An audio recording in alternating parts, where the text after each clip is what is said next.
क्या कर रहा है? कमजोरों की मदद। आहा, कितना प्यारा आदर्श है। या तो तू बेहतर बनेगा, नहीं तो तू मिटेगा। बस सीधे आईने से यही बातें किया करो। भैया कौन से हार की बात हो रही थी? आज हमने लेट ज्वाइन किया। तो बार बार बोलता हूं कि दुनिया को महादेव चाहिए। आज हमारी सबसे बड़ी मदद यही हो सकती है कि बजे डमरू। कल्याण नहीं, प्रलय, वही कल्याण है।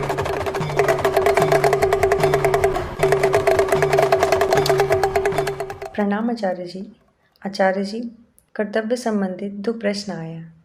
निधि जी हैं, वो पूछ रही हैं कि क्या किसी कमज़ोर की हेल्प करनी हमारा कर्तव्य नहीं है? और कर्तव्य संबंधित एक और प्रश्न है कि आचार्य जी, कर्तव्य शब्द समाज में इतना प्रचलित क्यों है? कर्तव्य शब्द की क्या उपयोगिता है? और गीता क्यों कहती है कि हमारे कर्तव्यों और कामना में एक गहरा रिश्ता होता है? तो बोध कथा है, जन बोध कथा है।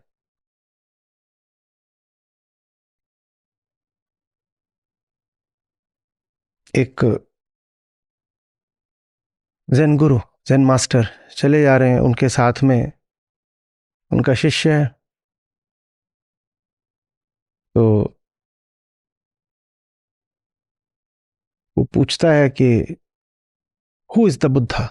बुद्ध कौन है? तो वो चल रहे हैं, वहां कुछ फलों के पेड़ हैं।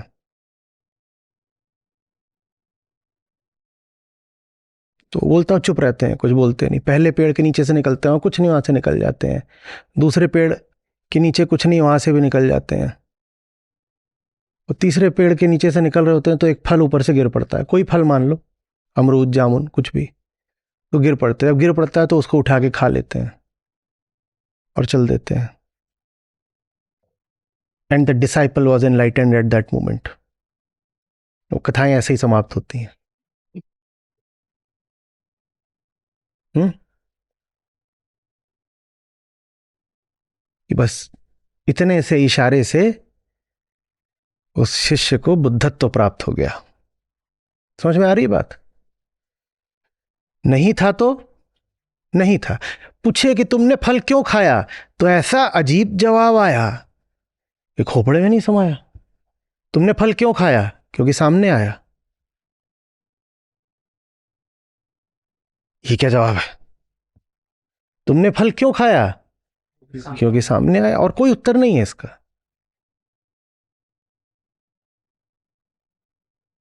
पशुओं जैसी बात है ना। रोटी रखी थी तो हमने खा ली, नहीं रखी होती तो नहीं खाते।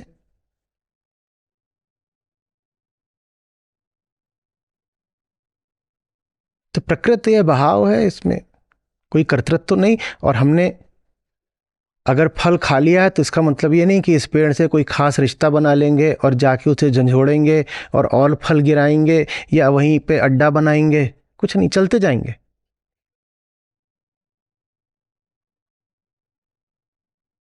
मिल गया अच्छी बात, नहीं मिला होता तो कोई बात नहीं। ये होता है प्रकृतिस्थ होना,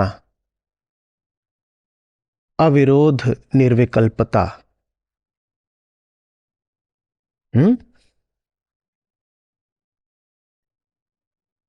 ये आएगा, धीरे धीरे आएगा।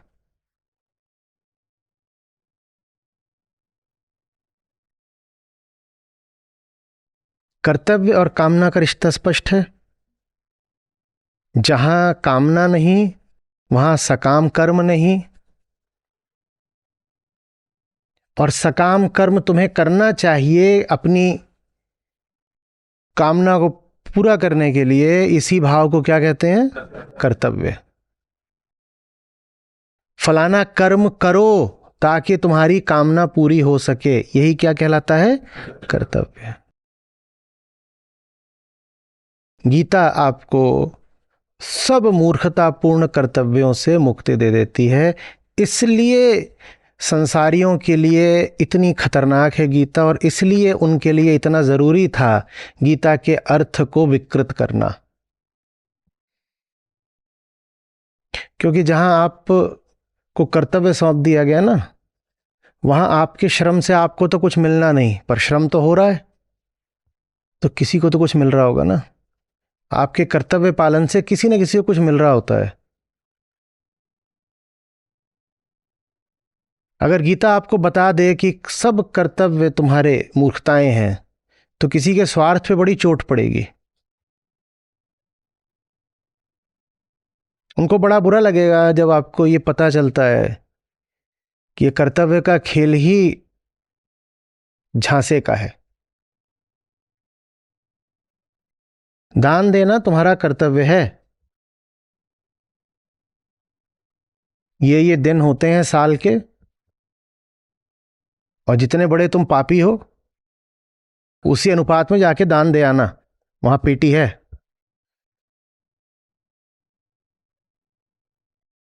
दिक्कत ये होती है कि पेटी है, वहां कोई व्यक्ति खड़ा हो तो थोड़ी सी बात अलग हो जाएगी, या कम से कम बैंक खाता नंबर हो तो भी बात थोड़ी सी ईमानदारी की हो जाएगी। पेटी है, उस पेटी को कौन खोलता है वो आपको नहीं दिखाई देता। आपको बस ये दिखाई देता है कि मैंने तो दिया, मैंने अपनी कर्तव्य पूर्ति करी। आगे का हाल आपको नहीं पता चलता। सप्लाई चेन जाती तक कहां तक है ये दिखता ही नहीं। आप दे तो रहे हो, ले कौन रहा है ये आपने कभी सोचने की कोशिश नहीं करी। और होश उड़ जाएंगे आपके जब आपको पता चलेगा कि जो ले रहा है ना, उसी ने आपको सिखाया है कि ऐसे ऐसे ऐसे कर्तव्य आवश्यक होते हैं।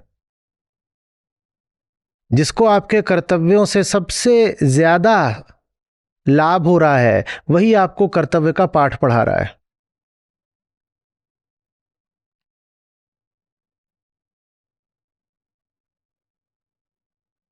तो कृष्ण सखा हैं, और एक बड़ी मदद करते हैं सखा होने के नाते। क्या? कर्तव्यों से बचा देते हैं आपको। तो इसीलिए सामाजिकों के लिए, संसारियों के लिए कृष्ण और गीता थोड़े खतरनाक हो जाते हैं, क्योंकि उनका तो धंधा ही चलना है आपको कर्तव्यों में बांध करके। फलाना काम करो, क्यों करो? ये तो मेरा कर्तव्य है, ये तो कर्तव्य है।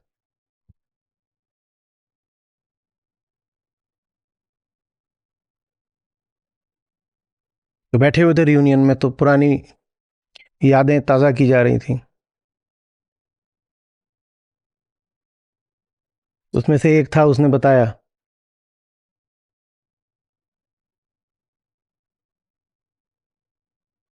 चलिए बताए देता हूँ। अब वही है कि वैसे ही बदनाम है। तो ये साहब अपनी गर्लफ्रेंड के पास गए, तो उनसे बड़ा निवेदन करने लगे, अरे यार लेट्स मेक आउट।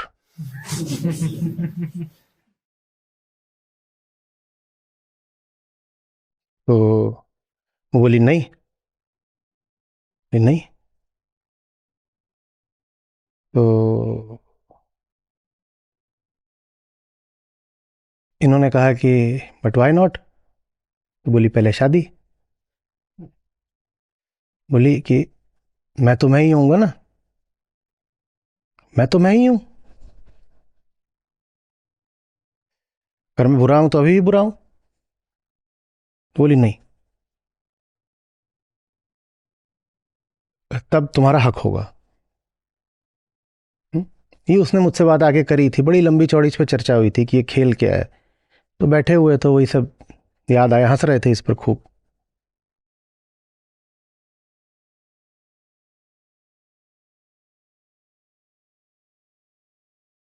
फिर कुछ और बोला ऐसे ऐसे। तो इसने और तर्क दिया, उसने कहा अगर वो जो व्यक्ति होगा, हम्म, वो गड़बड़ आदमी हो तो मुझे तो तू पसंद करती है। तो बोलती है नहीं, तब भी उसका हक होगा।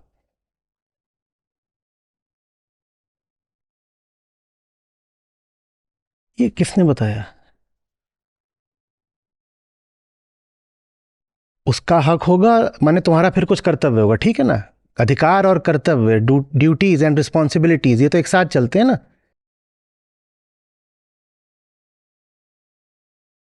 Rights and responsibilities, duties and responsibilities नहीं, राइट्स एंड रिस्पॉन्सिबिलिटीज। अगर आप कह रहे हो कि किसी की राइट होगी माने अधिकार होगा, माने हक होगा, तो आप साथ ही साथ ये स्वीकार कर रहे हो कि आपकी रिस्पॉन्सिबिलिटी होगी, माने आपका कर्तव्य होगा।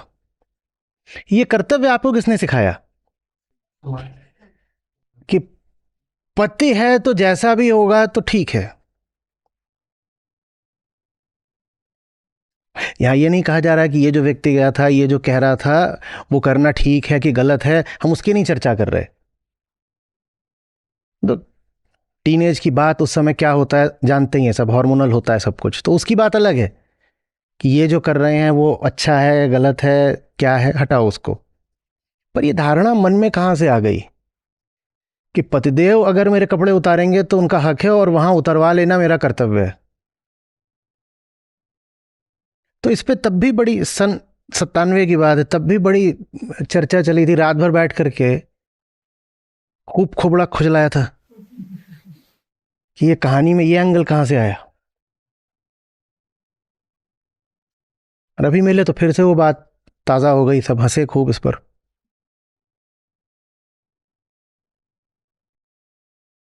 आपको क्या लगता है ये किसने सिखाया होगा उसको? जो चाहते हैं कि वो शादी करें। शादी नहीं करे। हम्म।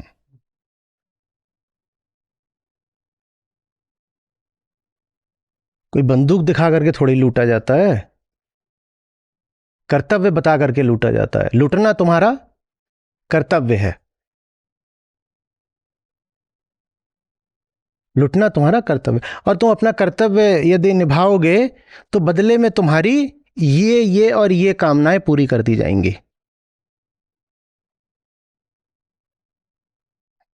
तुम अगर कर्तव्य निभाओगे तो बदले में तुम्हारी ये सब कामनाएं भी पूरी कर दी जाएंगी, और साथ ही साथ तुमको प्रमाण पत्र मिलेगा कि तुम आदमी भी अच्छे हो, कर्तव्य परायण हो। देखो तुमने अपने कर्तव्य पूरे करे।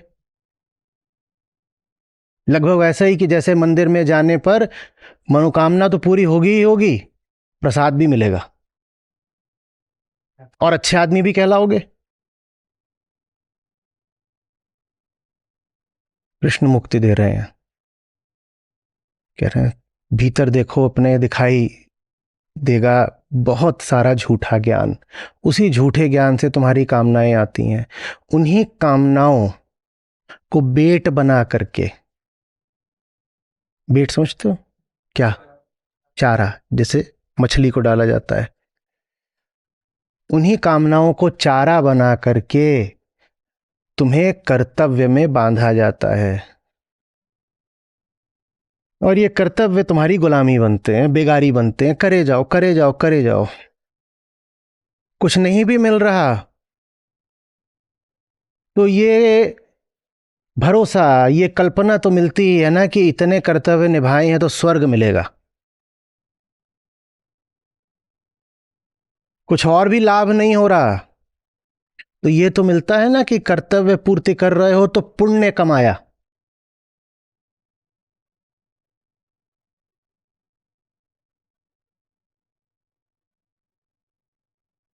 अच्छा तरीका है ना किसी को ठगने का।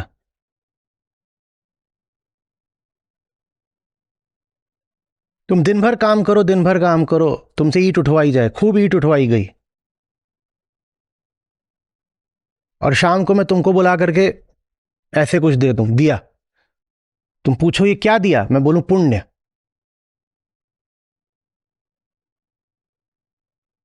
बोलो नहीं ये ज्यादा इंटेंजिबल हो गया, कुछ थोड़ा ऐसा दीजिए जो कम से कम आंशिक रूप से भौतिक हो, तो मैं उसको ऐसे लिख करके दूं RBA, रुपए 1 करोड़। पूछे कि ये क्या दिया आपने, हाथ से गोद के दे दिया है RBA। मैं कहूं ये रिजर्व बैंक ऑफ अध्यात्म, और 1 करोड़ दिए हैं। बोले दे तो दिया है, इसको कहां जाके भुनाऊं? ये लिए रहना जब मर रहे हो, और वहां जाके इसको एनकैश कराना, ये चल रहा है और ये आपके साथ भी हो रहा है और रोज हो रहा है।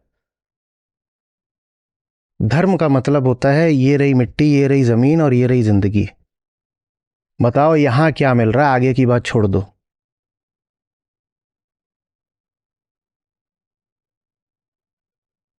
हटाओ सब, ये सब मेटाफिजिकल पराभौतिक चक्कर एकदम हटा दो। कोई इंटेंजिबल एब्स्ट्रैक्ट बातें नहीं करनी है।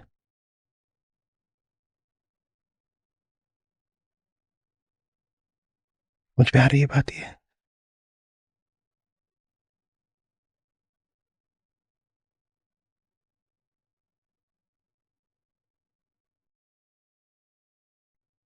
तुम ला करके अपना सारा पैसा यहां रख दो, दिन रात मेहनत करो, मैं तुम्हें क्या दूंगा? मैं तुम्हें प्यार दूंगा, मैं तुम्हें फीलिंग्स दूंगा, और मेरी फीलिंग्स की खातिर तुम्हारा कर्तव्य है कि तुम दिन रात कमा करके पैसा यहां रखते रहो। ठीक है, मैंने पैसा जैसे यहां रखा वैसे तो फीलिंग्स भी यहां रखते। ये क्या बता रहे हो? क्या धर्म इतना मटेरियल होता है? धर्म मटेरियल पता नहीं होता है कि नहीं, पर वो मटेरियल को मटेरियल जानता है, इतनी बेईमानी नहीं करता कि मटेरियल को ही पैरा मटेरियल बोल दे, कि जो भौतिक है उसको ही पराभौतिक बना दे।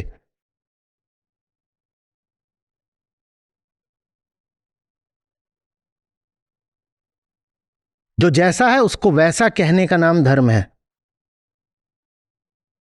तथ्यों से खुलता है सत्य का द्वार।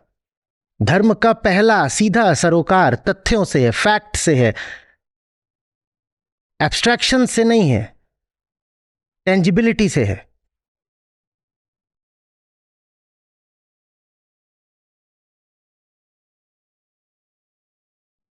पंद्रह साल पहले भी मैं यही सवाल पूछा करता था, और मैं आगे ही नहीं बढ़ पा रहा हूं इस सवाल से, क्योंकि कोई उत्तर ही नहीं आ रहा। ऐसा तो करना होता है ना। मैं पूछता था कैसे पता, हाउ डू यू नो, किसने बताया? न कोई जवाब 15 साल 20 साल पहले आता था, न कोई जवाब आज आता है। पता है तुम्हें क्यों नहीं पता? क्योंकि तुम्हें अपना नहीं पता। आत्मज्ञान के अभाव में तुम्हें यह पता ही नहीं चलता कि तुमने किस बात को आत्म कर्तव्य बना लिया। तुम कौन हो तुम्हें चूंकि यह नहीं पता, इसीलिए तुम्हें यह भी नहीं पता है कि तुम्हारे ये कर्तव्य सब कहां से टपक पड़े। बस तुम कंधे उचकाकर बोल देते हो ऐसा तो करना होता है ना। नहीं, पर ये तो कॉमन सेंस की बात है ना, ये तो मतलब, हाँ, ये उचके ही जा रहे हैं कंधे।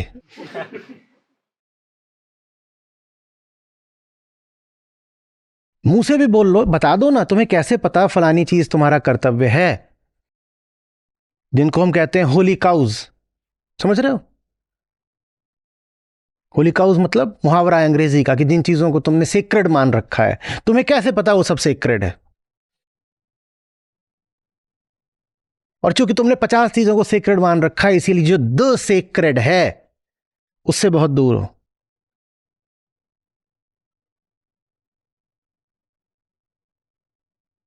मानसिक बातों को, कल्पित विषयों को सेक्रेड बना लिया है।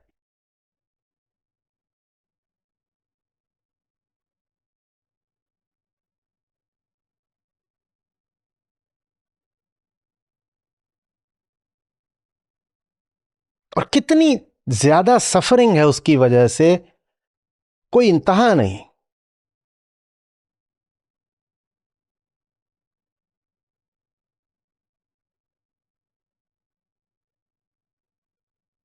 भूख से नहीं मर रहे हैं, सेहत भी ठीक ठाक है, ठीक ठाक कमा भी रहे हैं, लेकिन फिर भी मन ऐसा कर रखा है कि आत्महत्या का ख्याल आता है। क्यों आता है? क्योंकि कुछ बातों को सीक्रेट बना करके बैठे हो, और उन बातों के रास्ते में जब बाधा आती है तो लगता है हाय हाय जिंदगी में न जाने क्या कमी है, मैं सुसाइड क्यों ना कर लूं। बिल्कुल तथ्यों के तल पर बात करो, भौतिक मटेरियल, बताओ क्या कमी है। नहीं, कमी तो कोई नहीं है, पर फिर भी दिल डूबा डूबा सा रहता है, फीलिंग्स ग्लूमी ग्लूमी सी रहती हैं। गाने मत गाओ, तथ्य बताओ कि क्या है डूबा डूबा।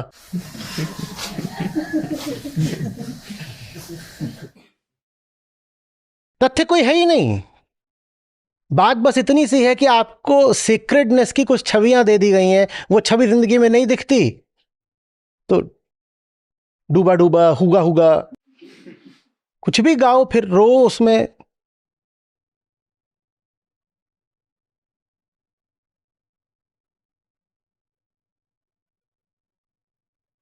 तथ्यों के तल पर तो भाई मेरे पूरे अस्तित्व में किसी को भी बहुत दुख नहीं है। इंसान ने तो बहुत सारी चीजें अपनी सुख सुविधा के लिए बना ली हैं। ये जंगल के जानवर हैं, इनको कभी बहुत दुखी उदास रोते हुए देखा है क्या?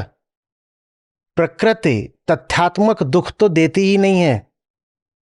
तो कभी कभार अब हो गया कि कोई बीमारी लग गई, हाथ पांव कट गया, कुछ हो गया तो उससे पीड़ा आ जाती है, पर जितना दुख मनुष्य झेलता है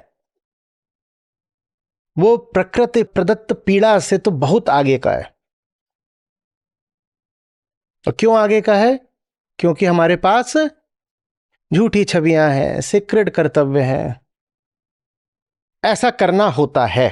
कर्तव्य माने ऐसा करना होता है। ऐसा अच्छा है, ऐसा बुरा है। How do you know? तुम्हें कैसे पता? मैं जिस दिन मर भी रहा हूंगा ना, मैं यही पूछ रहा हूँ, तुम्हें कैसे पता? ऐसा करते हैं बिल्कुल आके जला देते हैं। मैं जलने से पहले एक बार जरूर पूछूंगा, तुम्हें कैसे पता?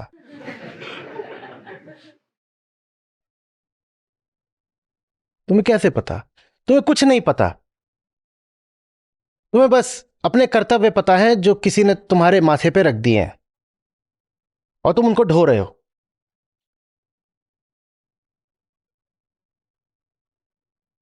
और कृष्ण का काम है तुम्हें इन कर्तव्यों से मुक्त करना। और कृष्ण का काम है तुम्हें सबसे बड़े कर्तव्य में बांध देना। सबसे बड़ा कर्तव्य क्या है? करुणा। सबसे बड़े कर्तव्य का ही दूसरा नाम क्या है? स्वयं कृष्ण।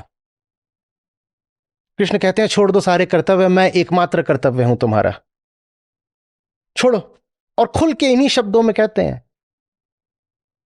सारे धर्मों को त्याग दो, मात्र मैं तुम्हारा कर्तव्य हूं। बाकी सब जो तुमने अपने ऊपर पकड़ रखा है, ये करना ये करना, ये ड्यूटी, ये रिस्पॉन्सिबिलिटी, ये जिम्मेदारी, ये वो छप।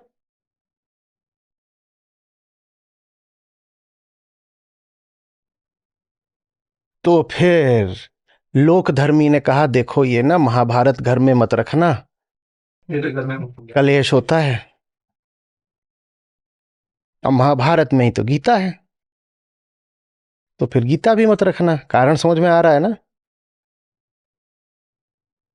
हम जिसको अपना घर कहते हैं, बहुत अफसोस की बात है, लेकिन उसकी बुनियाद में झूठ है। और गीता का काम है सब झूठों को जड़ से हिला देना। तो इसीलिए हमारे घरों में गीता का स्थान नहीं है। कोई संयोग की बात नहीं है। घर में गीता आएगी तो घर को नुकसान तो हो जाएगा, बड़ा शुभ नुकसान होगा।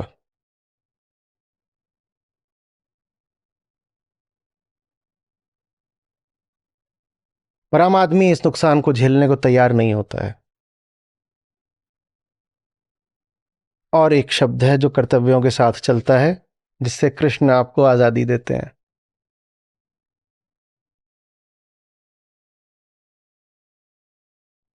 शर्म। कर्तव्यों का खेल अगर चलाए रखना है तो बहुत जरूरी है कि कर्तव्य के पूरे न होने पर दंड का प्रावधान हो। एक दंड तो ये हो सकता है कि आपको पुलिस ने पकड़ा, न्याय वालों ने पकड़ा, समाज के ठेकेदारों ने पकड़ा, पंचायतों ने पकड़ा, पर ये सब बाहरी हैं, ये सब बाहरी हैं। तो क्या पता आप पकड़े जाओ ना पकड़े जाओ, बाहर वाला कितनी नजर रखेगा।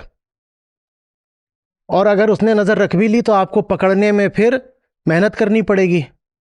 तो कहीं ज्यादा एक एफिशिएंट तरीका निकाला गया आपको पकड़ने का, वो है शर्म, लज्जा, ग्लानि। कर्तव्य पूरे नहीं हुए, अपनी ही नजरों में गिर जाओ। अज्ञान से मुक्ति माने कामना से मुक्ति, कामना से मुक्ति माने कर्तव्य से मुक्ति, और कर्तव्य से मुक्ति माने लज्जा से मुक्ति। जिसका अज्ञान हट गया वो बड़ा निर्लज्ज हो जाता है, बेशरम।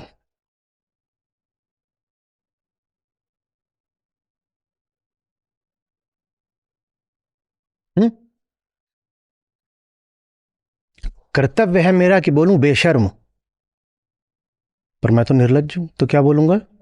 बेशरम।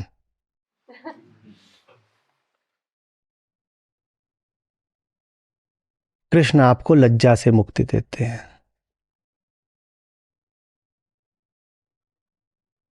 बंदों से पर्दा करना क्या, जब प्यार किया तो डरना क्या।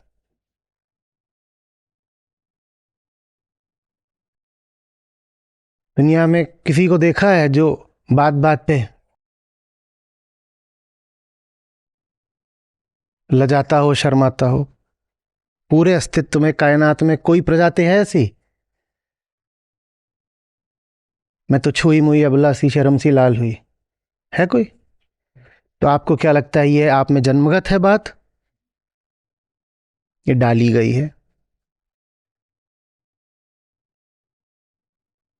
लज्जा डाल दो। लज्जा कर्तव्य साथ है, कर्तव्य कामना साथ है, और जहां कामना है वहां किसी का स्वार्थ है। आपके भीतर लज्जा को स्थापित करके किसी के स्वार्थों की पूर्ति की जाती है।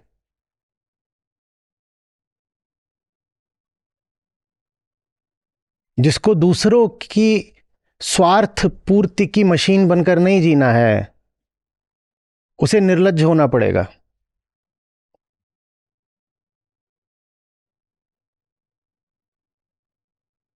क्या? बे नो शर्म।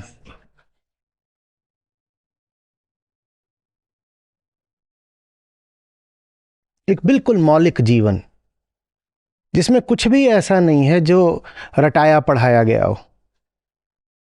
बिल्कुल निर्दोष, इनोसेंट आंखें जो सामने वाले की भाषा समझती ही नहीं है।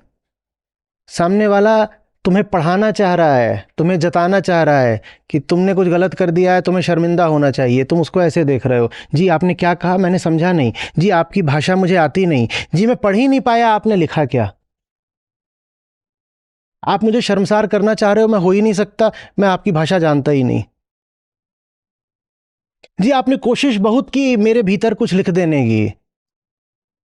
गीता का काम है सब लिखे हुए को मिटा देना। जो कुछ लिखा तूने उसे मिट के मिटा, ये गीता का काम है। उन्होंने तुम्हारे भीतर लज्जा के सारे उपन्यास लिख डाले हैं। नहीं भाई, सब मिट गया।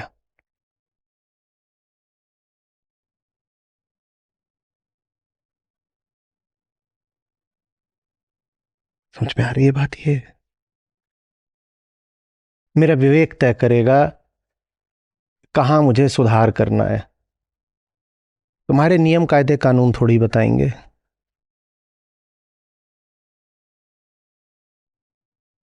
ग्लानि, लज्जा मुझे अगर कभी होगी भी तो इस बात की होगी कि जो मैं सही जानता था उसे सही जानते हुए भी जी नहीं पाया।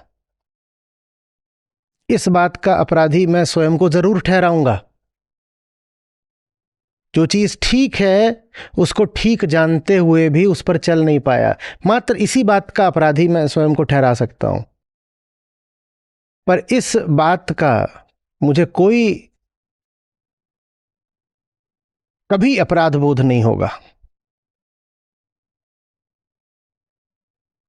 कि तुम्हारी लिखी हुई पटकथा पर मैं चल नहीं पाया तो मैं दोषी हो गया, अपराधी हूं, सजा दो ना। न अपराधी हूं, न सजा स्वीकार करूंगा।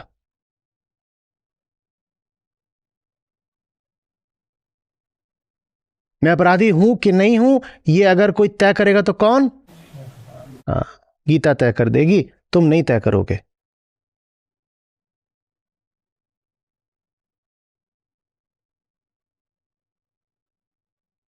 और गीता कहती है अपराध तुम्हारा बस एक हो सकता है कि तुम 100 कर्तव्य पकड़कर बैठे रहे और कृष्ण कर्तव्य भुलाए रहे, बस यही अपराध हो सकता है। ये अपराध जब होगा तो निसंदेह मैं स्वीकार करूंगा और सुधार करूंगा, उसके अलावा कोई अपराध नहीं है।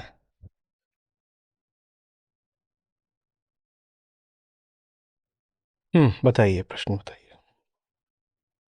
आचार्य जी, श्री कृष्ण क्यों कहते हैं कि ज्ञानी कर्तव्यों की परवाह नहीं करते, और अगर कर्तव्य बंधन है तो कर्तव्यों के पालन की बात इतनी प्रचलित क्यों है? जहां पर कोई अपना कर्तव्य निभा रहा होता है वहीं पर किसी को उस कर्तव्य का फल मिल रहा होता है, लाभ हो रहा होता है, तो क्या इसमें इतना बड़ा राज है कि कर्तव्य शब्द क्यों इतना प्रचलित है? इसलिए प्रचलित है। और लाभ सचमुच इसी को नहीं हो रहा होता है, क्योंकि सास भी कभी बहू थी। आज तुम किसी को बता रहे हो कि तेरा कर्तव्य है मेरी पीठ दबाना, और ये तुम उसे सिर्फ इसलिए बता रहे हो क्योंकि कभी तुम किसी की पीठ दबा चुके हो। तो लाभ भाव कुछ नहीं है, बस परस्पर शोषण का चक्र है एक। लाभ किसी का है तो माया क्या है? कभी तुम शोषण करते हो, कभी तुम शोषण करवाते हो, दोनों ही स्थितियों में मुक्ति से तो वंचित रह जाते हो, है ना? कभी शोषण करवाने में मगन हो, कभी शोषण करने में मगन हो, दोनों ही स्थितियों में फंसे हुए हो, आजाद तो नहीं हो। तो बस यही चल रहा है। क्यों रैगिंग कर रहा है? मेरी भी तो हुई थी। बस यही है।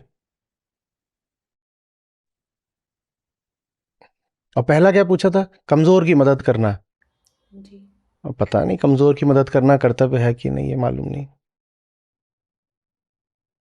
अगर कमजोर को कृष्ण तक ले जा सकते हो, इसका नाम मदद है, तो फिर वो ठीक है, कर लो। कुछ और है मदद से आशय, तो फिर वो मदद है ही नहीं। देखो, जब तक तुम्हारा मन ऐसा नहीं हो जाता ना कि कोई भी सवाल उठे और उसके उत्तर में बस खट से गीता का कोई सूत्र खड़ा हो जाए, जब तक मन ऐसा नहीं कर लेते तब तक उलझे ही रहोगे। 10 दिशाओं से बातें आएंगी, और ये 10 दिशाएं ही तो आप सबकी समस्या है ना। आपको जिंदगी में कोई भी सवाल आता है, आपको गीता थोड़ी ही कौंधती है तुरंत एकमात्र समाधान के रूप में।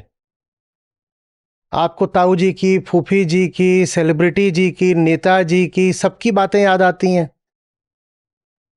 गीता का काम है आपसे वो सारी बातें भुलवा देना। आप भूलने को राजी नहीं हो, आप भूलने लगते हो तो घबरा और जाते हो।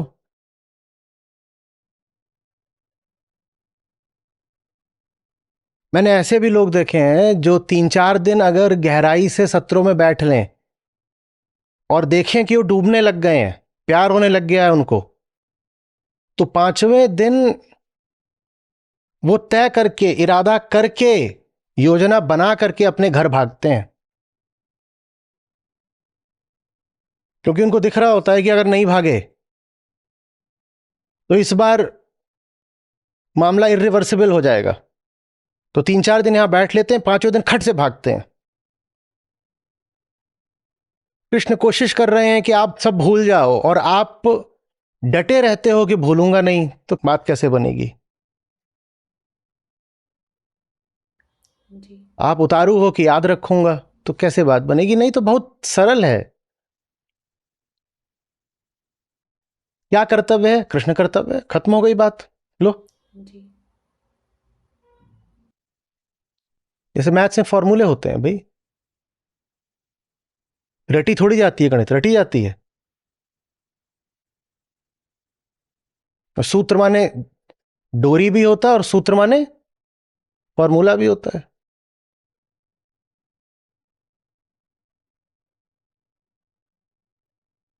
यही सुमिरन का अर्थ होता है कि कुछ भी हो, बस मेरे पास समाधान एक है। किसी भी दिशा से, कहीं से भी, कभी भी, कोई भी स्थिति उठे, समस्या आए, मेरे पास उत्तर बस एक है। क्या? ये रहा। अब बताओ कैसे उलझोगे? पर आपके पास एक नहीं होता ना। आपने मोरल साइंस की किताब में तीसरी में पढ़ा था, it is my responsibility to help the weak. अब गीता सामने आती, कमजोर की मदद करनी है। कौन कमजोर है? मेरी सास कमजोर है। हो गया, निपट गए, निपट गए।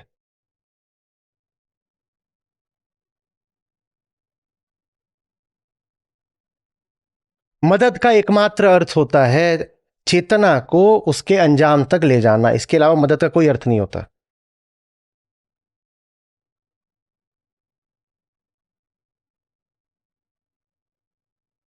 कमजोर की हमेशा मदद ही नहीं करनी होती। अब कईयों की दो धड़कनें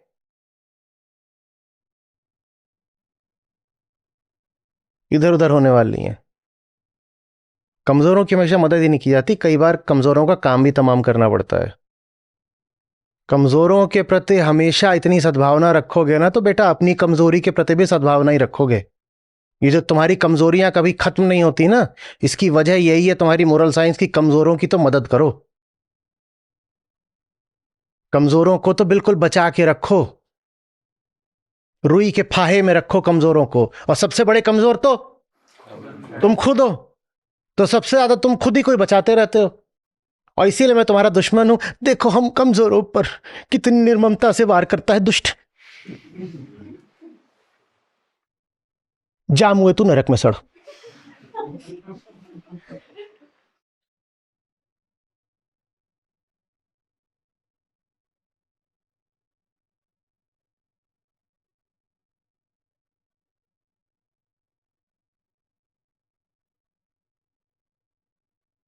कमजोरों को खत्म करना भी सीखो।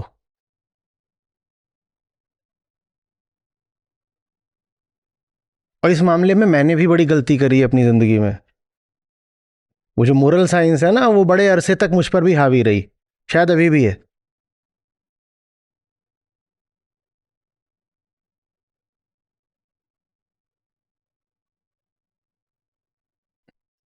संघार भी बहुत जरूरी होता है। बहुत वक्त मत लगाओ ये सीखने में। नष्ट करना भी सीखो।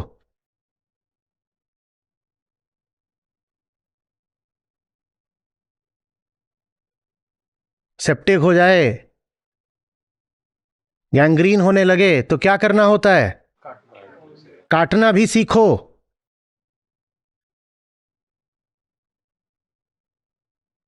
एक हाथ या एक टांग बचाने के लिए पूरे जिस्म की कुर्बानी नहीं दी जाती। बचाया उसको जाता है जिसको जब दवाई दो तो वो सुधरे। तुम्हारी टांग में सेप्टिक है, उसको तुम दवाई दो और वो रिस्पॉन्ड करे, वो सुधरे, तो और दवाई दो। पर जिसको दवाई दो उस पर दवाई का कोई असर ही नहीं हो रहा, उसको काट दो। ये कैसी बातें कर रहे हैं? शक तो इंसान पे मुझ पे हमेशा से था, पर मैं बेनिफिट ऑफ डाउट देती रहती थी। अरे आचार्य तू तो कसाई निकला रे, कसाई। तो काटने कूटने की बातें कर रहा है। अध्यात्म का तो मतलब है एकता के, प्यार के, शांति के फूल खिलें। तो गंडासाचार्य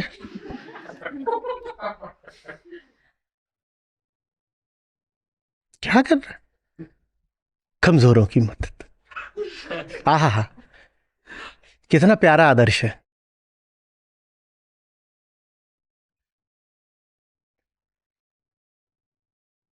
तो शिव क्या करें फिर?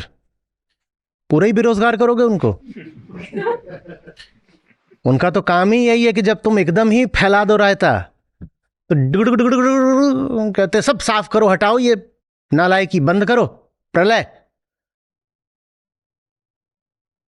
इनका आ गया पॉइंट ऑफ नो रिटर्न। इन्होंने खुद चुन लिया है कि अब ये है ही नहीं। कल उन्हें क्या कष्ट हो वो आज ही जब नष्ट है, समाप्त करो ये सब। तो बार बार बोलता हूं कि दुनिया को महादेव चाहिए आज। हमारी सबसे बड़ी मदद यही हो सकती है कि बजे डमरू।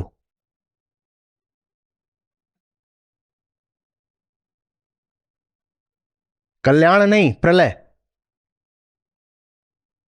वही कल्याण है। आत्ममुखी हो अहंकार तो करी जाती है मदद।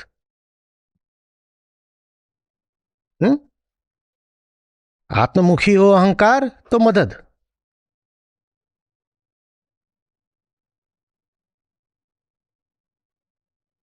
और दुर्योधन हो तो संहार। स्पष्टता तो न अर्जुन के पास है न दुर्योधन के पास है, पर अर्जुन कम से कम आत्ममुखी हैं, स्पष्टता की ओर देख रहे हैं। भले ही दूर है स्पष्टता, पर उसको देख रहे हैं, उससे संवाद कर रहे हैं। उसी संवाद का नाम गीता है। तो मदद करी जाती है। उसी मैदान पर एक की मदद करी जा रही है और दूसरे का संहार करा जा रहा है।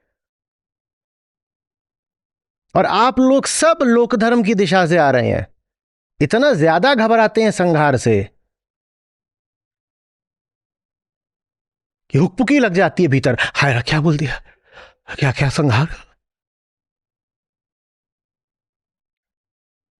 भैया कौन से हार की बात हो रही थी? आज हमने लेट ज्वाइन किया।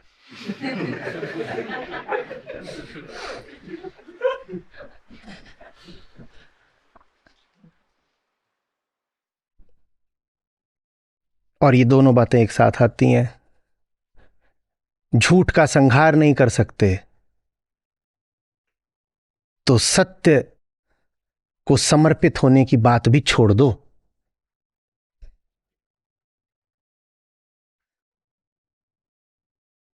अक्सर झूठ इसी नाते सेवा कराता है तुमसे, ये बोल के नहीं सदा कि मैं बलशाली हूं, अक्सर ये बोल के भी कि मैं तो बड़ा दुर्बल हूं, कमजोर हूं। तुम अच्छे आदमी हो, क्या तुम मेरी सेवा नहीं करोगे? कभी तो वो खड़ा हो जाता है बाहुबली बन के, मैं बहुत पैसे वाला हूं, मैं सत्ताशाली हूं, झुको मेरे आगे। और कभी वो खड़ा हो जाता है कातरता बन के, दुर्बलता बन के, मैं सेवा करो। कभी गीता के पास आने से तुम्हें नेताजी का रुतबा या सेठ जी का पैसा रोक देता है, और कभी कमजोरों की पुकारे कि वो इतना कमजोर है, मुझे उसकी सेवा करनी है। यही तो मोरल साइंस है ना।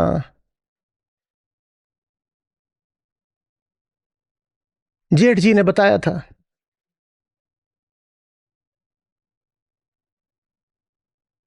कमजोरों को दे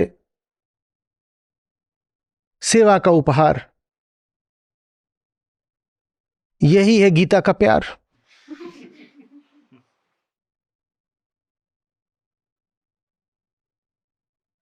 नहीं,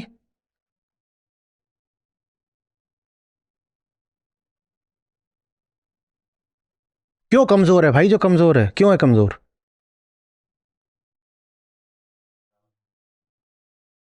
क्या इसलिए कमजोर है कि बड़ी ताकतों के खिलाफ संघर्ष कर रहा है, या इसलिए कमजोर है कि ताकत के स्रोत से अपने आप को दूर रखे हुए है? हमारी संस्था में भी बहुत सारे कमजोर लोग हैं।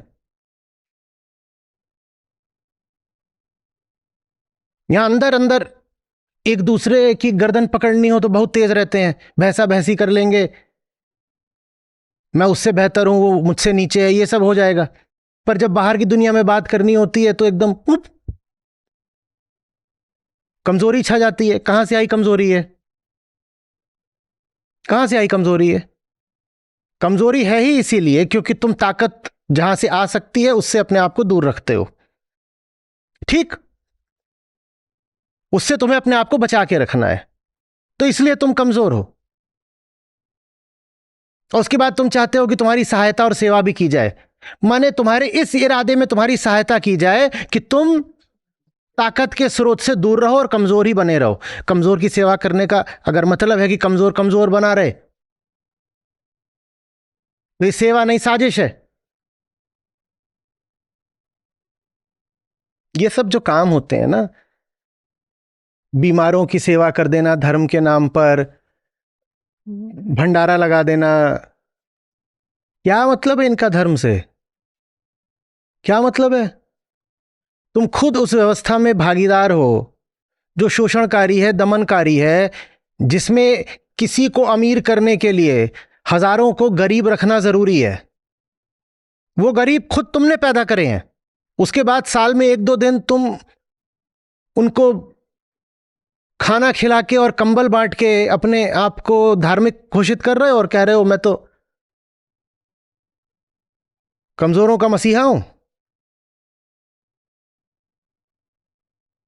बंबई में विश्रांति हुआ था तो वहां एक सज्जन थे, विश्रांति मतलब शिविर, या अभी भी होता, तो उसका नाम था विश्रांति। तो वहां सज्जन थे तो कार उनकी थी, तो वो लेने आए मुझको और खुद ही ड्राइव कर रहे थे, और बार बार रुकना पड़ता है, ट्रैफिक ऐसा रहता है। चौराहे पर रुके तो वहां पर एक लड़का रहा होगा, लड़का भी नहीं था, जवान भी नहीं था, टीनेज जैसा, वो भीख मांगने के लिए आ गया। और ये मुझसे कुछ बात कर रहे थे ना ऐसे ही, और वो जब इनकी खिड़की पे ऐसे ऐसे करने लगा तो इन्होंने खट से खोली और उसको सीधे 100 रुपये निकाल के देने लगे। तो मैंने बात के बीच में ही बोला बंद करिए और कुछ मत दीजिए। उन्होंने बंद तो कर दिया, पर जो बात कर रहे थे वो भूल गए। उनके भीतर बिल्कुल भवंडर आ गया। ये कैसा आध्यात्मिक आदमी है कि भिखारी की मदद नहीं करने दे रहा।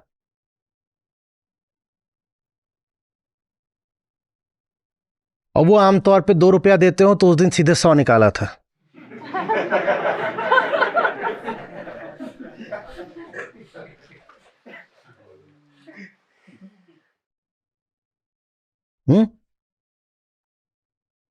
मैंने 2 भी नहीं देने दिया, मैंने कहा अंदर रखो और खिड़की बंद करो।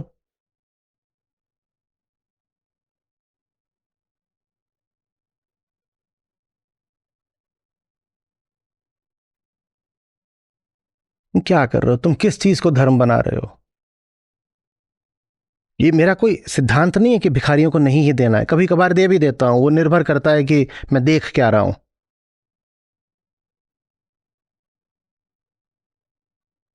पर ये जो खेल है ये बहुत निम्न कोटि का खेल है।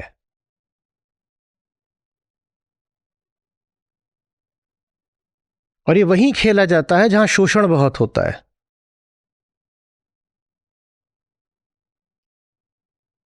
अगर गरीबों और कमजोरों की मदद करने का ही नाम धार्मिकता है तो फिर तो तुम्हारी धार्मिकता को बनाए रखने के लिए गरीबों और कमजोरों का होना भी बहुत जरूरी है।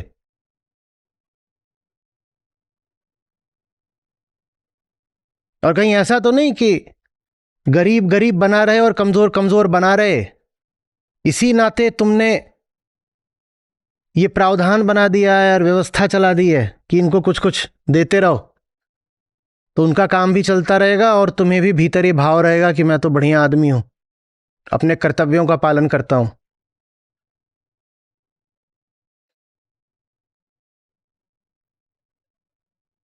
एक और कहते हो नायम आत्मा बलहीनेन लभ्यो, दूसरी ओर कहते हो कि दुर्बल की सहायता। तो दुर्बल की तो एक ही सहायता हो सकती है कि उसको दुर्बल रहने ही मत दो। और जो दुर्बल ऐसा हो कि मैं तो दुर्बल ही रहूंगा, फिर उसको सहायता नहीं, संहार। दुर्बलता अगर ऐसी है कि मुझे दुर्बल रहना नहीं है, अंधेरे में हूं पर प्रकाश चाहिए, उसको प्रकाश दे दो। और जो दुर्बलता ऐसी है कि मेरी दुर्बलता से ही स्वार्थ पूर्ति हो रही है, उसको संहार दे दो।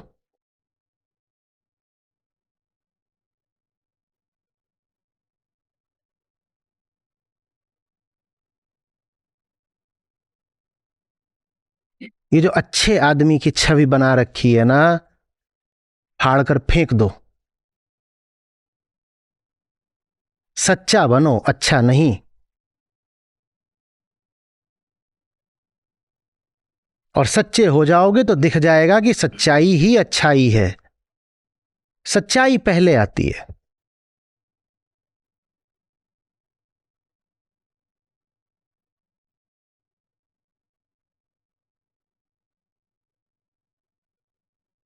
न दूसरों की कमजोरी को सहानुभूति दो, ना अपनी कमजोरी को।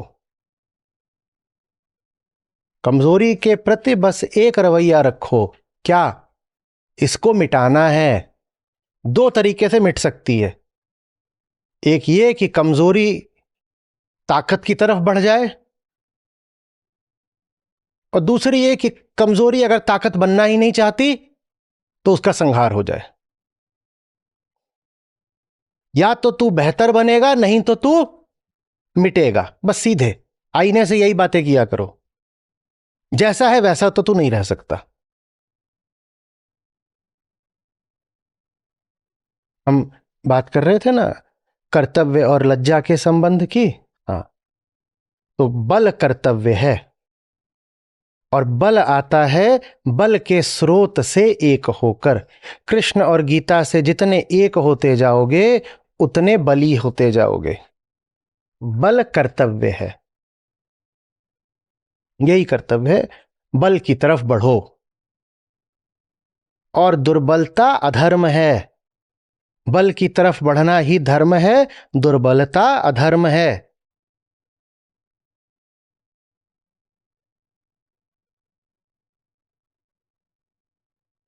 कर्तव्य पूर्ति न होने पर लज्जा आनी चाहिए, तो बस एक ही बात पर लज्जित हुआ करो, मैं बल की तरफ क्यों नहीं बढ़ रहा, मैं बल से दूरी बनाकर क्यों रखता हूं। लाज की बात बस यही है। बहुत शर्म किया करो, और इसके अलावा किसी बात पर शर्म कर मत देना। बाकी सब बातों में कैसे हो जाओ, बेशरम। इस एक बात पर बस लाज आनी चाहिए, मैं बेहतर हो सकता हूं, हो क्यों नहीं रहा हूं। जो बेहतरी का जरिया है मैं उससे बच बच कर क्यों चलता हूं। यह है लज्जा की बात, बाकी कोई लज्जा नहीं।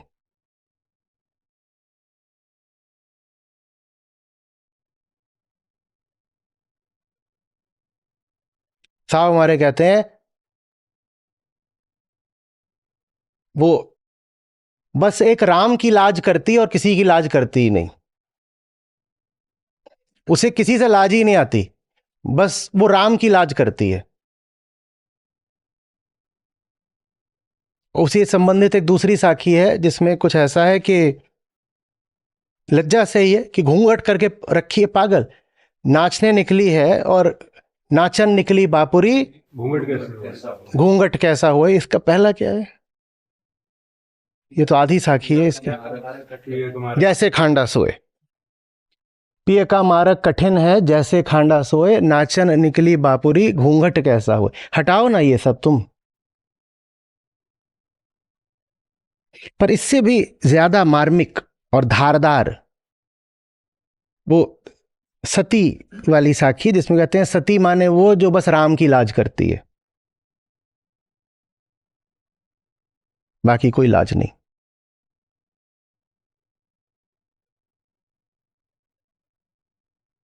तो बस कृष्ण कर्तव्य है, बाकी कोई कर्तव्य नहीं। और लज्जा भी बस हमें यह आती है कि कृष्ण कर्तव्य से विमुख क्यों हो गए, और हमें कोई लाज आती नहीं। 10 साल पहले करीब एक मैंने बोला था, उसका इन लोगों ने पोस्टर भी बनाया था। वो मिल जाएगा। उसमें मैंने लिखा था कि परमात्मा निर्विशेष, निर्विकार और निर्गुण ही नहीं, निर्लज्ज भी है। बेखौफ जियो, बेशर्म जियो। अभी खोजेंगे तो मिल भी जाएगा, कहीं पे होगा।